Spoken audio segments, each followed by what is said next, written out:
नहमदुहु व नसल्ली अला रसूलिहिल करीम।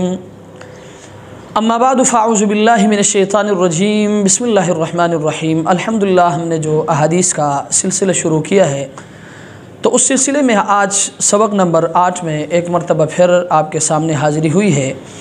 तो आपके मोबाइल स्क्रीन पर आपको हदीस दिखाई दे रहा होगा। आपने इस हदीस को याद भी करना है और फिर उस पर अमल करने की कोशिश भी करनी है और फिर इसको आगे शेयर करके और मुसलमानों तक भी हमारे इस पैगाम को पहुंचाना है। तो याद रखिए, आज का 8वां सबक ये है, क़ाल रसूलुल्लाह सल्लल्लाहु अलैहि वसल्लम अल मुमिनु ग़िर्रुन करीम। क़ाल रसूलुल्लाह सल्लल्लाहु अलैहि वसल्लम अल मुमिनु ग़िर्रुन करीम। इस हदीस का तर्जुमा ये है कि मोमिन वो भूला भाला शरीफ होता है।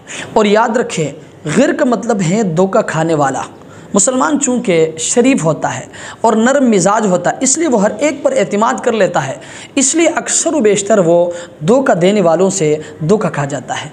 दूसरी वजह धोखा खाने की यह है कि वो हर एक के साथ हुस्न ज़न रखता है, इसलिए अगर कोई शख्स किसी भी किस्म की बात उसके साथ कर लेता है तो वो उसकी बात को सच मान लेता है, इसलिए अक्सर व बेशतर वो धोखा खा लेता है। तीसरी वजह धोखा खाने की यह है कि उसके सामने आखिरत होती है, इसलिए अगर कोई शख्स उसके साथ कोई भी किस्म का मामला करता है, चाहे झूठ बोलता है, धोखा देता है या किसी और किस्म का मामला कर लेता है, उसके सामने चूँकि आखिरत होती है और माफ़ करने पर अल्लाह के यहाँ जो मकाम है, अल्लाह ने जो इनाम रखा है, उसके सामने वो तमाम चीज़ें होती है। इसलिए अगर कोई शख्स झूठ बोलता है या धोखा देता है, वो उन सबको माफ़ कर लेता है। याद रखें, अगर कोई शख्स झूठ बोलने पर या धोखा देने पर या झगड़ने पर या किसी और मामला पर किसी मुसलमान को माफ़ कर लेता है, याद रखें माफ़ करने वाले का अल्लाह के यहाँ बहुत बड़ा मकाम है।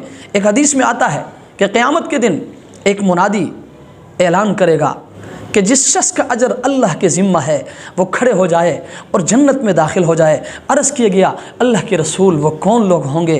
तो अल्लाह के रसूल ने फरमाया, वो मुआफ़ करने वाले, वो मुआफ़ करने वाले। याद रखें, मुआफ़ करने वालों का अल्लाह के यहाँ बहुत बड़ा मकाम है। इसलिए मैं अपने इस मैसेज के ज़रिए, मैं अपने इस पैगाम के ज़रिए अपने तमाम सामिईन व नाज़रीन से मैं गुजारिश करूँगा, आप भी मुआफ़ करने की आदत डालें। अगर कोई शख्स आपके साथ झूठ बोलता है, उसको भी मुआफ़ कर ले। अगर कोई शख्स आपको धोखा देता है, उसको भी माफ़ कर ले। अगर कोई शख्स आपके साथ झगड़ा करता है, उसको भी माफ़ कर ले। अगर कोई शख्स किसी भी किस्म का आपके साथ मामला करता है, याद रखें आप उसको माफ़ करें, फिर देखें अल्लाह के यहाँ आपका कितना बड़ा मकाम है। अल्लाह इस पर, इस माफ़ करने पर जो इनाम आपको अता फरमाएंगे उसका आप सोच भी नहीं सकते। दुआ फरमाए अल्लाह।